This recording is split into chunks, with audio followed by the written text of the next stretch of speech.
আজকে বৃহস্পতিবার না? আজকের এই রাতটা যে জুমার রাত, জানেন আপনারা?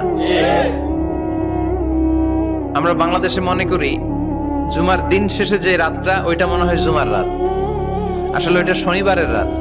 ইয়াউমুস সাবত, ইয়াউমুস সাবত, ইয়াউমুল আহাদ, ইয়াউমুল ইসনাইন, ইয়াউমুল সুলাসা, ইয়াউমুল আরবিআ, ইয়াউমুল খামিস, ইয়াউমুল জুমআহ। এই হচ্ছে 7 দিনের আরবি নাম। তা আজকে হচ্ছে ইয়াউমুল খামিস। এদিনে বিশ্বনবী রোজা রাখতেন। সোমবার, বৃহস্পতিবার সুযোগ হলে রোজা রাখবেন। যারা রোজা রাখবে তাদের জন্য ইন দ্য ডে অফ জাজমেন্টে আল্লাহ স্পেশাল একটা গেট বানাবে জান্নাতে ঢোকার জন্য।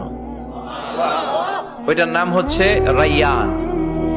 মান দাখালাহু লাম ইয়াজমা আবাদা। একবার who can enter within this door he will never be thirsty again. একবার যে দরজা দিয়ে জান্নাতে ঢুকতে পারবে, আজীবনের জন্য তার গলার তৃষ্ণা মিটে যাবে।